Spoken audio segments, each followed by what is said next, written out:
हाथों में कलम है, शासन तुम्हारा, प्रशासन तुम्हारा, सरकार तुम्हारी, खाकी तुम्हारी, खादी तुम्हारी।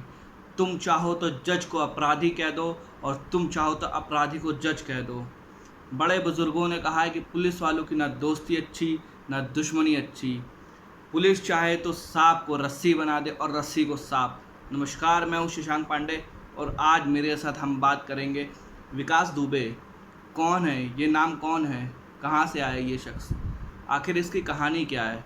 हम बहुत डिटेल में नहीं जाएंगे। ये तो सत्य है कि ये गैंगस्टर है, क्योंकि उसने एक नहीं, दो नहीं, 8 पुलिसकर्मियों को शहीद किया है। तो ये गैंगस्टर है। गैंगस्टर बोले तो कानून का मुजरिम, ये बात सत्य है, इसको मानते भी हैं। लेकिन इतना बड़ा, मतलब इसके हौसले बुलंद हो गए, इसने 8 पुलिसकर्मियों को ढेर कर दिया। तो आखिर कैसे इसकी शुरुआत हुई, किस तरह हुआ? आखिर जो कहते नहीं है, जो एक साम्राज्य जिसने फैलाया है वो कैसे फैलाया? बहुत पहले की बात है, पीपीएन कॉलेज में छात्र राजनीति में ये था। इसने कभी उस कॉलेज से चुनाव नहीं लड़ा, लेकिन कहीं ना कहीं लोगों को चुनाव लड़वाने में, और भी कानपुर के तमाम कॉलेज है जहाँ पे पीछे से ये बैक सपोर्ट देता रहा और छात्र राजनीति से लड़के आगे आते रहे। फिर धीरे धीरे पॉलिटिकल पार्टियों के संपर्क में और उनके संरक्षण में, आप बहुत सबको मालूम होगा कि करीबन इसने मेरे ख्याल से 22-23 साल की उम्र होगी। इस उम्र में उत्तर प्रदेश के एक मंत्री थे संतोष शुक्ला, थाने में घुसकर उसकी हत्या की, बाइज्जत बरी हो गया।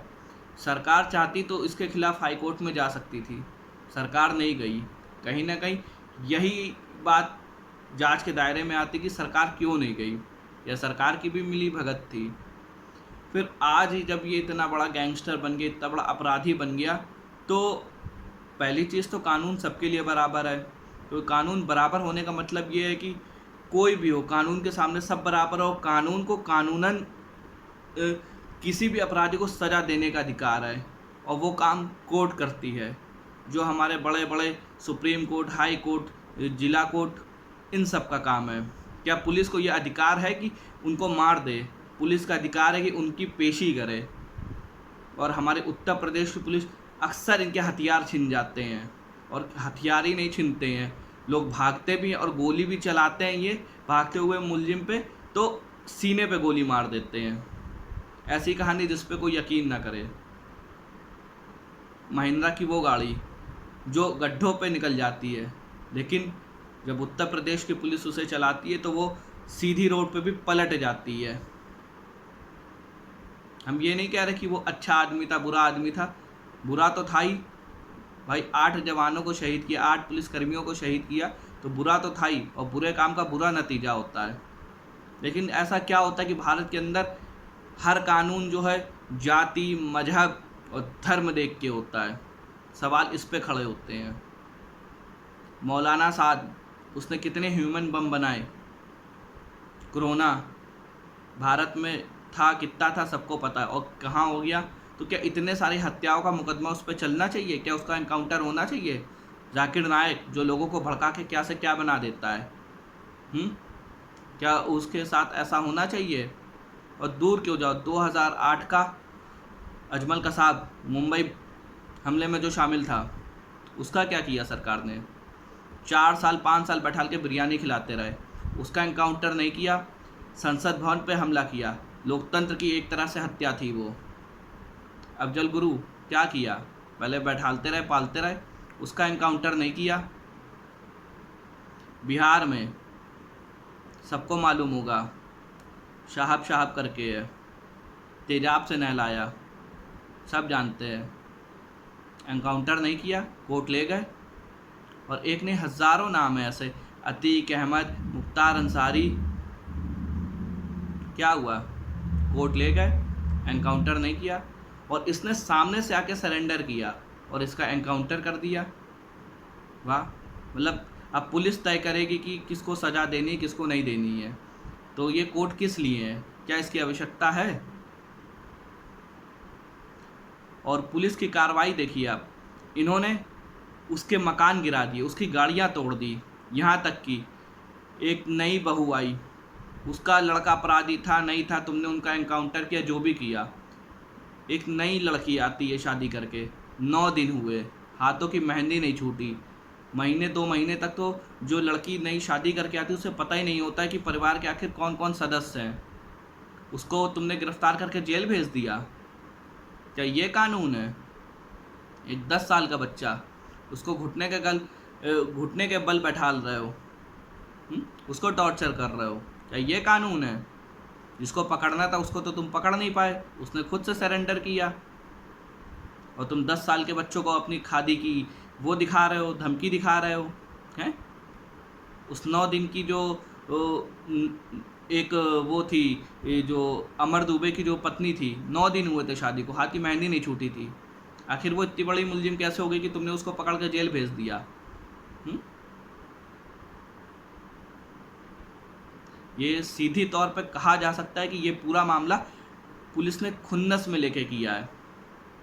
आप कोर्ट में पेशी करते क्या, और लोग इस तरह से कह रहे हैं कि कोर्ट में होता वो फिर छूट जाता, तो सवाल ये उठता है क्या हमारा कानून इतना कमज़ोर है, और कहाँ पे कमज़ोर है जो बड़े बड़े अधिकारियों को भी ये लगने लगा कि ये कोर्ट में जाएगा तो आसानी से छूट जाएगा, न कोर्ट में जाएगा तो बहुतों की पोल खुल जाएगी।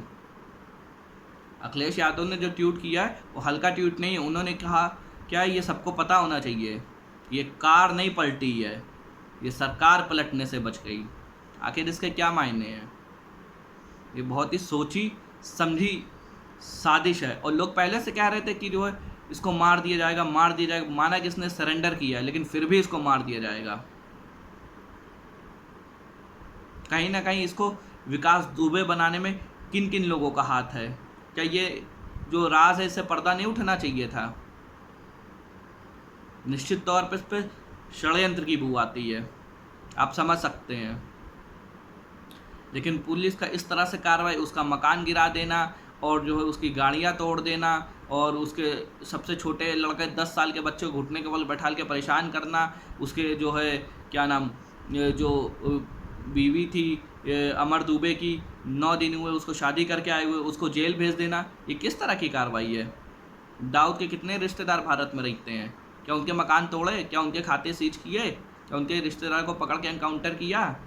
या मौलाना साद के रिश्तेदार हैं? अफजल गुरु के लड़के को तो पढ़वाया जा रहा है, ये सरकार पढ़ाएगी। ये भेदभाव कब तक चलेगा?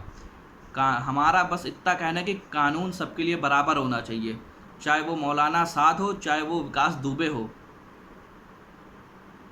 चाहे वो शहाबुद्दीन बिहार वाला तेजा वाला, चाहे वो हो या कोई भी हो, कानून सबके लिए बराबर। लेकिन ऐसा क्या हो जाता है कि अजमल कसाब जिसने सरेंडर भी नहीं किया, खूंखार आतंकवादी, उसको तुम 4-5 साल बैठाल के बिरयानी खिलाते हो, और जिसने यहाँ सरेंडर किया उसको तुम ढेर कर देते हो। गुस्सा तो वहाँ पे भी था, गुस्सा यहाँ पे भी था। और अक्सर उत्तर प्रदेश की जो पुलिस है टीवी बहुत देखती, पिक्चरें बहुत देखती, बस उसको यही दिखता है हथियार छीन के अपराधी भागा और गोली मार दी। अरे साजिश करनी थी तो कायदे से करते, कम से कम पीठ में गोली मारते, सीने पे गोली मार दी हो, अपने ऊपर खुद सवाल उठवाते हो। सवाल बहुत सारे हैं, लेकिन क्योंकि इसको सज़ा मिलती, चाहे कोर्ट इसको उम्र कैद देता, फांसी सज़ा देता, तो कम से कम न्याय व्यवस्था पे विश्वास रहता। लेकिन पुलिस ने जिस तरह से एक षड्यंत्र के तहत इसका एनकाउंटर किया है, इस पर कई सारे सवाल खड़े होते हैं। और सबसे बड़ा सवाल ये खड़ा होता है कि इतने बड़े बड़े अपराधी हैं, दाऊद के रिश्तेदार रहते हैं, उनके मकान नहीं गिराए गए, उनका एनकाउंटर नहीं किया गया। मौलाना साद के रिश्तेदार हैं, उनको नहीं पकड़ा गया, उनका एनकाउंटर नहीं किया गया, उनका मकान नहीं गिराया गया। शहाबुद्दीन है बिहार में, यहाँ अतीक अहमद है, यहाँ पे तमाम नाम है, तुम्हारे मुख्तार अंसारी हैं। ये क्या धर्म मजहब जातिवाद देख के कार्रवाई होती है? और मैं नाम नहीं लेना चाहता हूँ, कई ऐसे बड़े बड़े राजनीतिकार हैं, क्योंकि बोल देंगे तो हल्ला मच जाएगा, सबको मालूम है। जब वो बड़ी बड़ी पदवी पे आ जाते हैं तो अपने आप साफ सुथरे दूध के धुले हो जाते हैं। और ज़्यादातर जो पार्टियों के सदस्य होते हैं, ज़्यादातर जो किसी पद पे बैठे होते हैं, उनका कुछ ना कुछ, कहीं ना कहीं कुछ ना कुछ ऐतिहासिक ऐसा होता है कि वो क्राइम से जुड़े हुए होते हैं। लेकिन जो बच गया वो अच्छा है, जो पकड़ा गया वो बेकार है। लेकिन ये सोचने की बात है कि हमारा समाज कहाँ जा रहा है, किस तरफ जा रहा है। क्या अपराधियों की कोई जात होती है, कोई धर्म होता है? तो इस तरह से क्यों कार्रवाई होती है कि एक के साथ तुम नहा धो करके पीछे पड़ जाते हो और दूसरे छोड़ देते हो? बेशक अपराधियों के साथ नहा धो करके पीछे पड़ना चाहिए, लेकिन सबके साथ, कि विकास दुबे के साथ नहीं, सबके साथ पीछे पड़ना चाहिए। चाहे वो विकास दुबे हो, चाहे मौलाना साद हो, चाहे अजमल कसाब हो, चाहे अफजल गुरु हो, चाहे शहाबुद्दीन हो, चाहे अतीक अहमद हो, चाहे मुख्तार अंसारी, कोई भी हो, कानून सबके लिए बराबर हो। और इस वीडियो को ज़्यादा से ज़्यादा फैलाएं। कम से कम वो लोग जो इसको देख रहे हैं, जिनके हाथों में जिम्मेदारियां हैं, वो कम से कम कानून का पालन जाति देख के ना करवाएं, क्योंकि कानून का डर सब में होना चाहिए, लेकिन सब में होना चाहिए और कार्रवाई भी सब में बराबर होनी चाहिए। अगर एनकाउंटर करना है तो सबका एनकाउंटर करो, और अगर जेल भेजना है तो सबको जेल भेजो। ये ना हो कि एक को तुम जेल भेज रहे हो, एक का एनकाउंटर कर रहे हो, एक के नाम का खौफ चल रहा है शहर में, और एक को तुम जो है उसका मकान भी ढा रहे हो, उसके बच्चे को भी परेशान कर रहे हो, और उसकी नई बहू को भी परेशान कर रहे हो। बड़े बड़े आतंकवादियों को देखा गया है कि मरने के बाद उनके शवों को दे दिया जाता है। मांग भी उठी थी कि शवों को कूड़े के ढेर में जला दिया जाए, लेकिन नहीं हुआ। उनके शवों को तो दे दिया जाता है, बड़े बड़े जनाजे उठते हैं, लेकिन यहाँ पे शव तक नहीं दिया जाए। और मैं इसकी आशंका करता हूँ कि कहीं ना कहीं इसको दिखा दिया जाए कि कोरोना पॉजिटिव है और नहीं दिया जाएगा, इसका शव इसके परिवार को नहीं दिया जाएगा, जैसे मामा का नहीं दिया गया, अस्थियाँ तक नहीं दी गई। तो बस मेरा इतना कहना कि इस वीडियो को इतना फैलाएं कि कम से कम जो जिम्मेदार लोग हैं, क्योंकि हर जगह बुरे लोग नहीं होते, कुछ अच्छे होते, कुछ बुरे होते, तो जो जिम्मेदार लोग हैं, जो अच्छे लोग हैं, वो कम से कम कानून का पालन जाति धर्म मजहब देख के ना कराएं। अगर कानून सख्त है तो सबके लिए सख्त है, और छूट है तो सबके लिए छूट हो।